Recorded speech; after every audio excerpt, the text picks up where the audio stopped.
All right. Well, welcome everyone to our special workshop today with our special guest, Miss Shelli Brunswick. My name is Donna Guerin, and I'm the founder of Global Lighthouse Studios. And we are joined here today by our special guest, Miss Shelli Brunswick, as well as some panelists. We have Mr. Daniel Roeder, Miss Jasmine Franz, Miss Nicolette Guerin. Let me introduce you to Shelli. Shelli is a visionary thought leader who's an author and a speaker and has a distinguished career as a space acquisition and program management leader.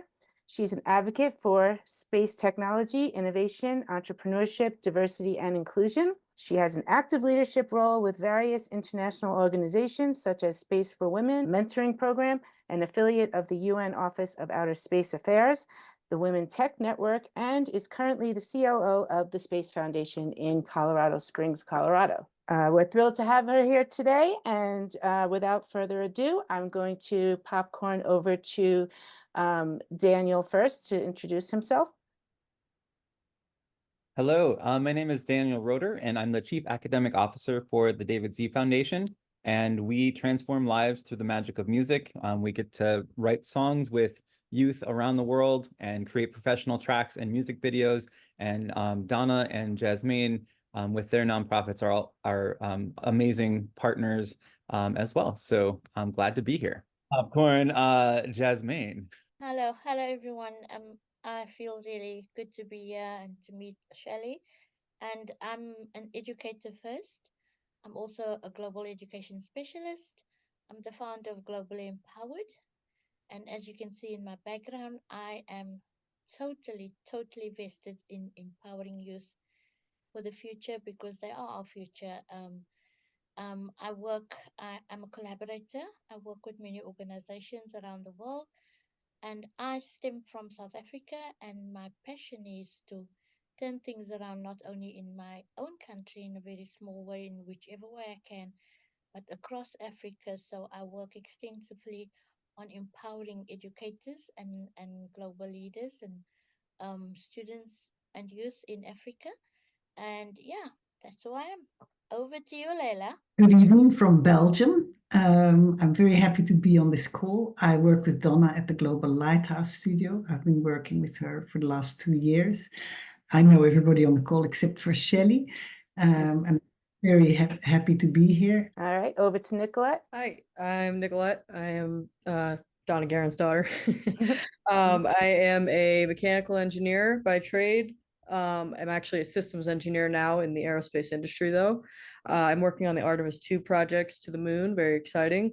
More specifically, I'm working with ULA on the ICPS program, which stands for the Interim Cryogenic Propulsion Stage.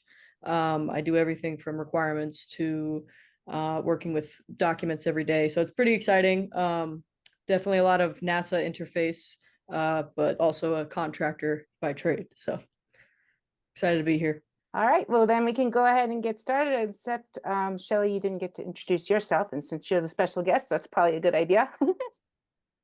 Well, I'm not sure how much I can add. You've already done a beautiful introduction, and I will make sure that you get an extra Christmas present in the mail for that. What I normally like to tell people is, my story has 3 chapters, and we'll delve into more of those during the talk today. But those 3 chapters are that first chapter is when I enlisted in the U.S. Air Force right out of high school because I did not have college money. I didn't know what I wanted to do, and I wanted to see the world, and joining the Air Force was a great way to do that. But I was also able to go to school at night while I was serving my country during the day. And so that allowed me to complete both my bachelor's and master's degrees. And I applied then to become an officer in the U.S. Air Force. Fortunately, eventually selected to become an officer, and I became a space program manager, which started my journey in the space industry. So that's the exciting part of it. And then did a myriad of amazing roles while I was in the Air Force, culminating as a legislative liaison to Capitol Hill for the U.S. Air Force. And then fortunately, when I was going to retire from the Air Force, I started the next journey of my chapter, and that was becoming the COO of Space Foundation. So it's been an amazing adventure. I'm so honored to join you. So thank you for making time and inviting me. Absolutely. All right, Nicolette, if you want to go ahead and get started. Awesome. Yeah, we have a couple questions for you. So starting off, we have one that's about women in aerospace, more specifically the gap, referring to women in aerospace. What infrastructure do we think we need to change to encourage female students to get into space? Well, I think there's a number of things we need to do, and it's not just a one-stop solution. So I have an interstellar guide to success that I like to use as a model. So the first step is awareness, the second step is access, and the third step is action. So in that first one, awareness, a lot of the things we need to do is build awareness. The space workforce is very small, like 1% of the population in the United States, as well as, very small around the world. And so we need to do a much better job of reaching out and creating that awareness of what are the opportunities in the space industry and creating those. Then the second step, those access points. And access points are a number of things. Like at Space Foundation, we partner with other organizations, we create programming with other organizations, but there's also things that organizations can do, like Space Generation Advisory Council has a mentoring program. Mentoring is a great way to create access. They also do scholarships, many times to get young people into the space industry and to go to conferences, it's very expensive. So to get a scholarship is wonderful, or even giving awards, prestigious awards like SGAC or the International Astronautical Congress, IAC give to emerging space leaders are really important. Because when you think of emerging space nations, if one of their citizens receives one of these prestigious awards, that can make national news. And then that creates more awareness in that country. And I got this example from a great friend. You may all know him, Tony Stark from Korea. So he shared this example. You're all smiling. So you know Tony, he's fabulous. So he shared this example for like Malaysia and other emerging space countries, that if we award scholarships as well as awards, this can help create more awareness. But then those access points. So I talked about mentoring. There are some great mentoring programs out there. We talked about the UNUSA Space for Women. There's Women Tech Network, Space Generation Advisory Council.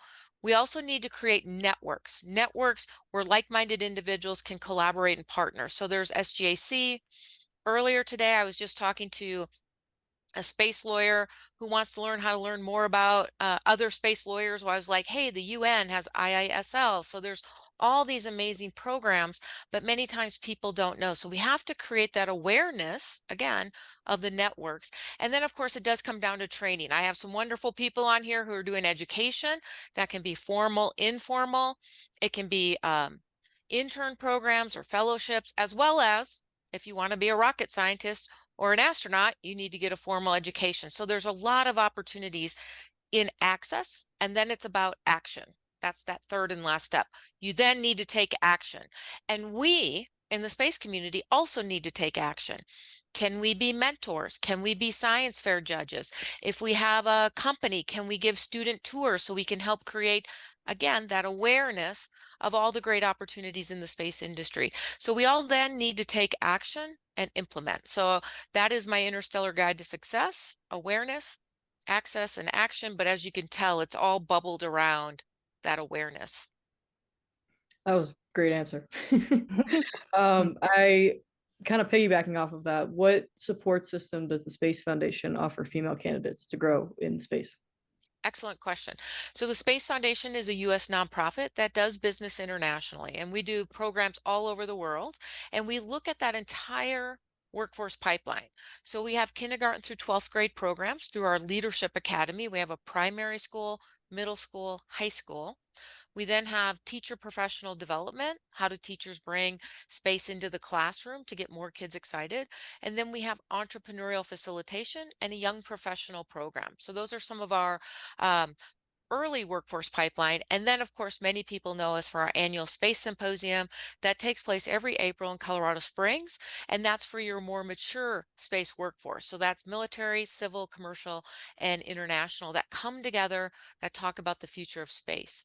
So let me come back to that first step, that kindergarten through 12th grade, and let me tell you what that Leadership Academy is kind of like. So I talked about primary and middle, but I'm going to give you an example of what high school is like. One of our high school programs is called JSEP, the Junior Space Entrepreneurship Program, and it can be done in a week or a semester. So we really work a lot with school districts that can bring this into the classroom, create it as curriculum. Here in Colorado, we've worked with universities to make this program college credit, so it transfers as well. But what it does is students are on a team, and initially they're on a team that does a mission to Mars. So you have to do all the math and science. You go to Mars, you do your mission, you safely return. And for many organizations, that's the end of your mission. But we take it a step further. Then you become a company. And what did you learn by doing your mission to Mars? What could you commercialize? What product or service could you create? Do that tech transfer. And now you learn all the roles of what it's like to be in a company. So what we're really teaching students is, yes, the math and science, but that there are really career opportunities in the space industry. Because many times students, especially women, coming back to your question, women in diversity do not realize that space is really about more than 50 different careers. Many times they think it's about astronauts and rocket scientists, and that may not be what they want to be. But when you realize that it's a diversity of careers, then they can find their passion and find their way into the space industry. So I hope that answers your question. Definitely. And I think that's a great segue where you're talking about not only just all of the options in the STEM field, but there's also options within the entire space industry that aren't necessarily just the same 2, 3 that come to mind when you think of space. So why do you think increasing women's capacity in aerospace, how do you think that'll impact real world problems? Well, first of all, I think we do have real world problems. And sometimes people will say, well, space and all the challenges here on Earth don't go together, right? And why are we spending this money in space? So first of all, what I want to highlight is the 17 Sustainable Development Goals that were all agreed to by the UN in 2015. And there are some amazing ones, hunger, poverty, water, clean water, sanitation, partnerships, gender equality, quality education. I could go on and on. But the great thing about all those sustainable development goals that most people do not know, that awareness piece again, is that if you go to the UN Office of Outer Space Affairs, there's a drop-down menu, and every one of those sustainable development goals is listed with how space is helping to solve it. So the first thing I want to highlight is space is part of the solution for many of our problems here on Earth. Many times people don't realize they're already using space technology in day-to-day activities. Just like we're talking on Zoom, telecommunications was created by the space industry. So there's already tech transfer that's taking place. One of my favorite forms of tech transfer was from the Apollo era is fire retardant clothing, because my husband was a firefighter for 30 years. And because of that fire retardant clothing from the Apollo era, he got to come home every night. But most people don't know that, don't know about formulated food or algorithms in your phone, or how predictive weather can help save lives, or precision agriculture is helping us increase crop yields and move food around the planet. So we have to create more awareness of how space is part of solving these greatest challenges on Earth. And to solve these greatest challenges on Earth, we need to be inclusive and bring diversity to the table, because everyone will utilize this technology differently to solve challenges at their local and regional levels. So that's one of the things I learned over this past IAC that took place in Baku, Azerbaijan. I was part of a UN IAF workshop, and I led a workshop panel discussion on strategic communication and outreach. Now, at first I thought, well, all these other people got these cool hard skills and education, and I'm going to talk about outreach and communication.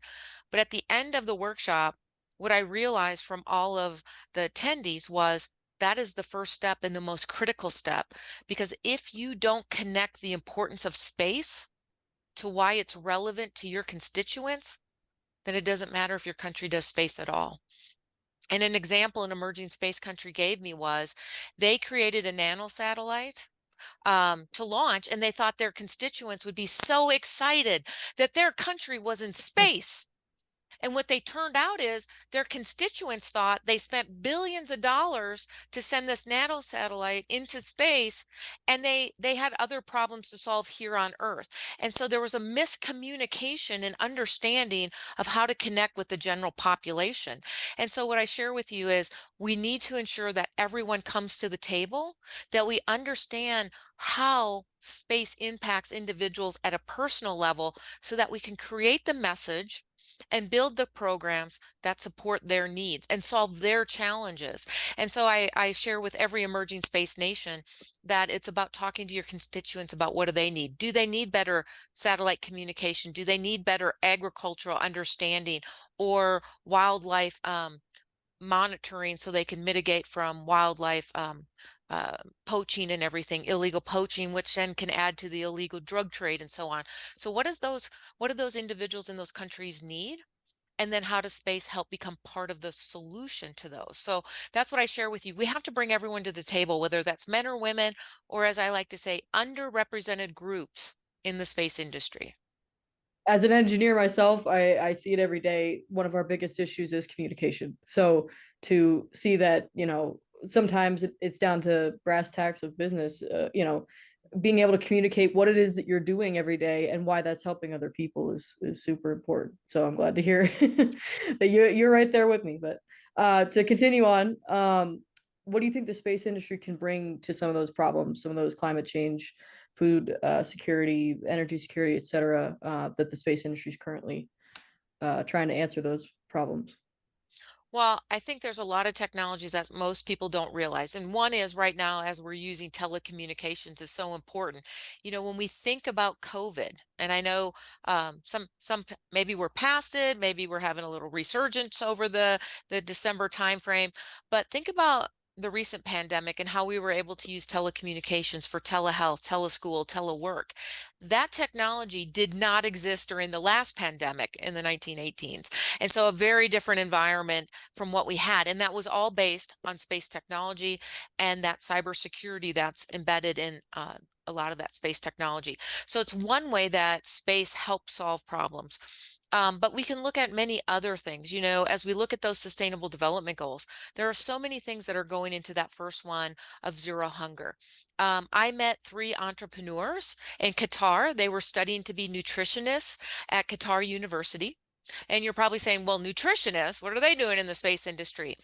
But what they wanted to do was take fruits and vegetables that would normally be thrown away. So for many people may not know, if fruits and vegetables don't look a certain way, aren't a certain size, they get left, they get thrown away and they rot in the fields. So they wanted to take that food waste that would normally be thrown away and use a tried and true form of space technology called freeze-dried technology and create a healthy, delicious snack that could help reduce hunger in the Middle East. And so they called it Revive Food.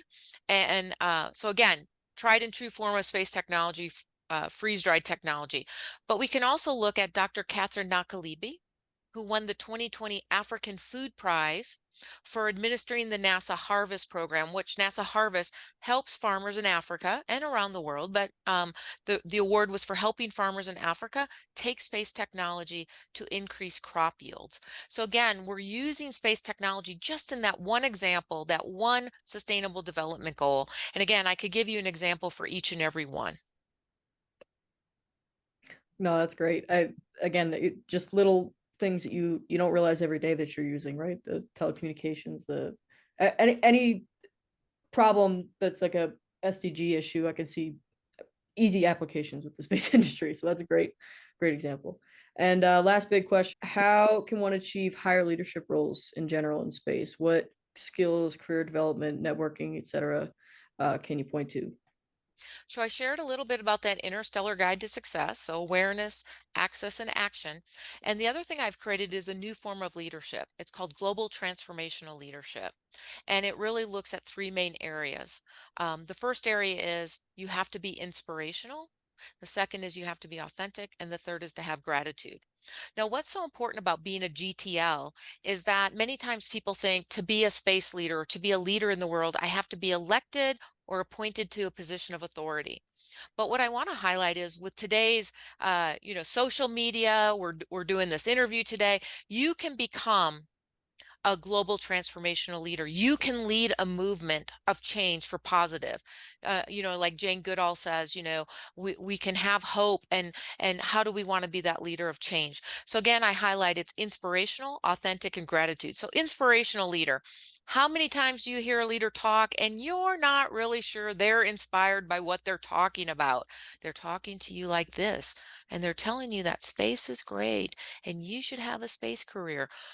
I'm not sure somebody wants to follow that person into the space industry. So you need to be an inspirational leader. First and foremost, you must be inspirational. The second is you have to be authentic. You have to be able to connect with your audience.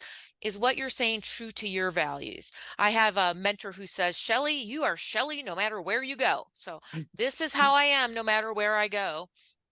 And so it's about being authentic and connecting with people and being trustworthy, and that builds that relationship. And then that third one is about having gratitude, that no matter where you are in your journey, by having gratitude, that will help you unlock more opportunities. And that's part of what I'm doing even today is my gratitude is how do I pay it forward? How do I inspire the next generation to find their way into the space industry? Well, this has been very enlightening, but I'll throw it back to my mom. Thank you so much. Thank Yeah. you. It's been a pleasure. This has been so eye-opening, and you mentioned the SDGs, and everybody on this call today, including Nicolette, who was actually able to go to the UN with Global Lighthouse in September for the International Day of Peace. We are very emphatic about the SDGs, and I love that resource that you gave, because I actually came upon that. I was doing some other research where it connects each individual SDG to space. And it was, and these were things that were very eye-opening to me, because like you said, when you think about space, most people don't think about the SDGs, and that awareness piece is so important, because I know everyone on this call today is working to try to get that awareness piece out of the SDGs and their importance and their connection to the world. And so I'd like to open it up if anyone else has another question or two. I know Shelli's time is limited, but I wanted to give it an opportunity if someone had a question. Yeah. So again, this is Dan. And when you mentioned that linear process of awareness, then action, or so then access and then action, the model that I actually got in my head was more like a three-way Venn diagram, where these three things have to kind of always be in balance. If you have access but no awareness and action, then it's not going to be too meaningful. The same with the other three. Just I'm wondering, like, how do you manage keeping those things in balance when you take an action? How do you get back to building more awareness and more access? Well, I think one great way to do that is what is your why? What are you trying to accomplish? And being very focused, because if you're just doing awareness, how many of you have been on the internet and you started looking for one thing and 3 hours later you're on something else? So you really have to be focused on what you're trying to do and where you're trying to go. So that awareness piece also helps you figure out the focus that then helps you focus in on the access you're looking for. And you can keep going back to, I'm building awareness because I want a PhD. Okay, so if I get distracted on something else, here's my North Star, which helping me continue down this path. And then again, it wraps into finding that mentor. If you can find a mentor, many times they can help you keep focused and find your way into the right path to ensure you stay focused. Because today there's so much information and podcasts and videos. And like I said, I can get on the internet and say, okay, I'm only going to look for 20 minutes. And then 4 hours later, I'm like, what did I do? So really being able to stay focused. And when you're trying to explore those space industries or opportunities, it can be very challenging without knowing where to go for the resources. And that's why I always highlight, I think UNUSA has a really great website. In addition to the Sustainable Development Goal dropdown, they have several networking opportunities, right? They have space lawyers, they have space for water, space for women, space for youth. So they have ways to network with other like-minded individuals that can maybe help you stay focused. But again, I think it starts with knowing what is your why and what you might be trying to accomplish. I always like to say you're the CEO of your own journey. So, as a CEO of your journey, you should know your positioning statement. And a positioning statement is what is your why? Why are you doing this? The second one is, who is your target audience? You know, who are you doing this maybe for, or who might pay you, or who might employ you? And then what is it that you're trying to accomplish, product, service, or completion? And then is there competition and what's the next step? So, you know, as your CEO of your own company, always think, what is my positioning statement? What is my why? You know, where do I want to be? And go through that linear process. And it takes time to think through that. So that's why, again, it's really important that space is not just about hard skills, math and science. It's also the soft skills, communication, collaboration, but also the emotional intelligence skills, understanding yourself so that you ultimately accomplish what you want to accomplish and you end up where you want to be in 3, 5, 10 years. I'm processing a lot here. So what I would like to ask is, so how do you introduce this? Like, you know, your concept or your idea, your network, whatever.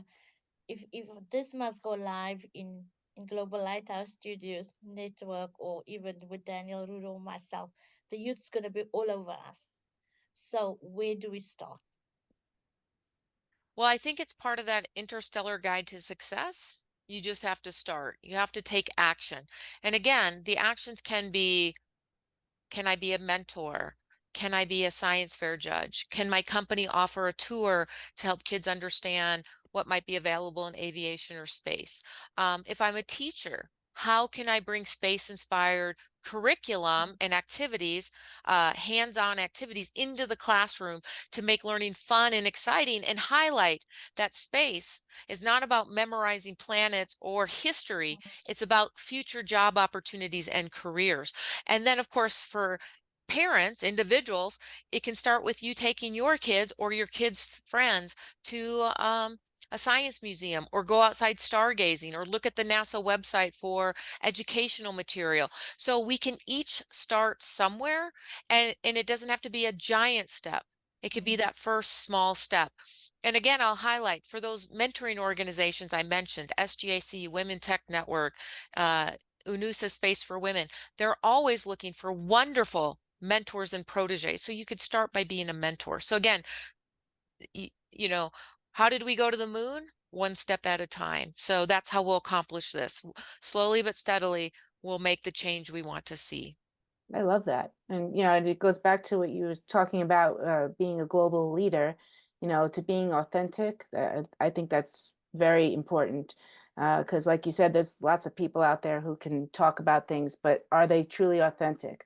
I've had people tell me before, when I start talking about the SDGs, like my whole mannerism stop, and that's because I firmly believe that they are a true connection to people all around the world, and that I believe we're better together. And that's why I'm always looking at SDG 17, which is Partnership for the Goals, because I think it's very important to be able to, join together and join forces and make a difference. You were in the Air Force originally. Have you seen a big change with this Space Force now, and how it impacts the way that the media kind of influences the way that we present space news? I feel like I don't know. I've joined the aerospace industry right around when Space Force was becoming a thing. Have you seen an increase or a decrease in the way that we communicate with it, and how we, I guess, present ourselves? Like that's like the closest thing we have to a PR team, is having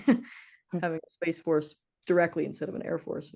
But Well, I would say NASA does a really good job of PR. They're excellent. I've been in countries around the world and I see people wearing the shirt with the meatball that says NASA.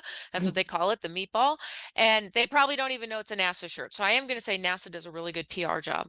What I think the U.S. Space Force has done is elevate that space is another domain, unfortunately or fortunately, for warfighting. If a country could take out the satellites of the US or other countries, that's a very challenging day. The US is very dependent on satellites. I watched from another interview, and I'd have to get you the quote, but from an individual who said, we connect with a satellite, we individually connect with a satellite probably 45 times a day. And I can dig out that quote for you in a minute. But we don't realize how dependent we are on space. And there are, unfortunately, it's just like any other technology, you know, like AI or anything else. There are good applications, and then there are, unfortunately, individuals who want to exploit that for personal gain or to harm others. And the same thing is happening in space. So I think having a Space Force highlights and elevates the need to protect that. Similar to the way the Navy was formed to protect the common seaways to allow transport travel and commerce and you know, prevent piracy. We need the same type of thing protecting our assets in space. And it's not just ours, you know, the US, but more than 90 countries are operating in space. Unlike the high seas, we don't have a lot of rules and regulations right now. So for our lawyers on here, you know, a lot of our treaties are 50 years old, and that's why we need you working with the UN to figure out what's the next step forward. And how do we keep up with all these countries becoming spacefaring nations, all the assets? How are we going to work together on the moon? You know, there's so many things that are going to be that are challenged right now with the cislunar economy, the moon and Mars and so on.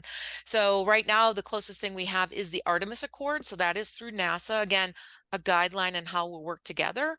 But I do know Space Force, you know, space situational awareness. There's a lot of orbital debris up there. And we need to track that because that orbital debris could impact the International Space Station, a satellite, or something else, and create more of a debris pattern, which could prevent our access to space. So we need the U.S. Space Force maybe doing that. They're talking about, does that become a commercial entity that does that?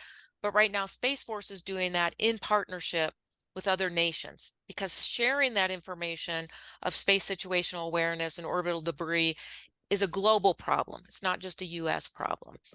So, I mean, I don't want to get into too much of the brass tacks. I'm not in the Space Force, and unfortunately or fortunately, I finished my career in the Air Force, but I did space acquisition, so I understand parts and pieces of the importance of and the value that they bring, and having that voice at the table when we think about how other countries could use space positively and negatively. Yeah, great answer. Yeah, I definitely have, again, seeing it from a very new person in the aerospace industry has been kind of a weird dichotomy of like, oh yeah, I'm used to that Air Force, NASA influence. So when you get the Space Force side of it, it's I mean, there are bases right now that we work out of that NASA is currently on, both Air Force and Space Force. So you have to kind of see both sides of the coin there. But it's been good to have a national focus shift, like you said, and then also making everyone aware of, like you said, the positives and the negatives that go into And I space. think, and just to highlight maybe to your audience, you know, we all use these Yep. with GPS in them, and you know, there is technology that can spoof GPS, so you think you're somewhere else. So if you're driving your car to an event and somebody spoofs your GPS and you end up somewhere else, or a plane ends up somewhere else, because all our planes in the US and many countries around the world all have GPS. So again, ensuring that those assets in space are safe and the data can be trusted is critical. And we need Space Force doing that, not just for the United States, but for other nations around the world that use technology, because GPS is something the US Air Force has provided to the world. And so much of our technology is now based on GPS, from, again, precision agriculture to getting to a concert at the Sphere in Las Vegas. I know a friend who went to the Sphere and saw YouTube over the weekend. So, oh, see, Yes, it was amazing. It was did you, like, it yeah, was, did you use GPS to get there? I did actually on my GPS on my phone to walk there. So See? from the hotel. So You know, NASA is really commercial civil space with commercial public-private partnerships, and U.S. Space Force is really looking at protecting assets in space so that we know that they can be trusted. And they also work with public-private partnerships. So with, and both entities work internationally with other organizations around the world. I did have one more question. So my daughter is 13 and she really wants a career in space. She's known that for about the last 4 years. And she actually just finally heard back from her. I said, do you have any questions for Shelli? And she said, where can I find a mentor? How can I go about starting down this path and having somebody to mentor me? So that is an excellent question. So most of the mentoring programs, I know you do have to be an adult, 18 or above. So what I would suggest is looking at some local things. Are there some Girl Scout chapters? I know the Girl Scouts do have some STEM badges and space badges. Are there maybe some uh, Lions Club organizations or some other organizations that might offer that locally? The other one that sometimes is hidden is Civil Air Patrol, CAPS. They have groups around the country, and those could be great organizations to join to start building those connections in the Civil Air Patrol, which is also part of building it into the space industry and finding some mentors. But those are a couple of the groups. There could also be maybe look at some science centers, or some universities may do some outreach as well, providing some mentors. So that would be a thought that might be helpful. Yeah, I know Nicolette, I still have the article that she cut out in 5th grade, and she said, I'm going to work in aerospace. And so I know she's living the dream right now, and excited about being in this exciting field. So And what type of ecosystem we should develop in the networks maybe, or wherever, what type of infrastructure would you like, or what your foundation is also providing? Maybe you have already spoken, but maybe what you are providing to help these grow an ecosystem where, female and also maybe everyone, I would say, who are attracted, because space industry is thought to be like very hi-fi and not to be touched at and all that. And how you can bring these common people also interested in this space industry. So probably something you might want to tell us. Thank you. Absolutely. So I think what we can highlight is, what does the workforce look like today versus 60 years ago during the Apollo era? So when we think back to the Apollo era, we're looking at 2 countries in a space race, primarily government workers, STEM professionals, science, technology, engineering, and mathematics, and primarily male. Now, when we look at the workforce, what we're seeing is, instead of 2 countries in a space race, we have more than 90 countries operating in space. And that space race is not militarily, but it's civil commercially, looking at space as a way of creating opportunities for that commercial sector, economic opportunity. And what economic opportunity creates is new jobs. So we certainly still need those STEM professionals, but we also need artists and program managers and policymakers, teachers, technicians, entrepreneurs, investors, and every career in between. And we're looking at a diversity of career fields. We're looking at the diversity, but diversity of the workforce, multi-generational and genders. So the workforce of today is very open. And as I spoke about earlier, it's about creating that first thing, is creating that loop of awareness that there are opportunities, and then creating an access point, whether it's training, education, networks, mentoring, awards. We need to help individuals find an access point into the space industry. And then, of course, that last step is take action. Thank you. Thank you very much. I would like to share only one more point here, that I am working on communities carbon calculator, and I'm focusing on agriculture and farming industry.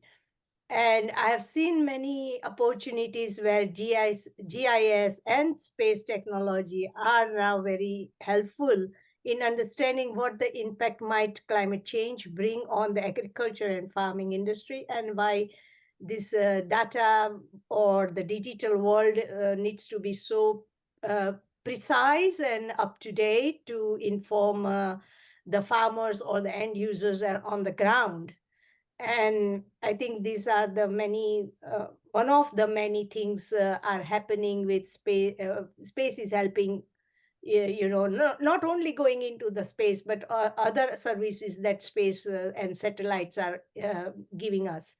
So I will stop there, and thank you very much, everyone, for being here. Yes. And thank you so much.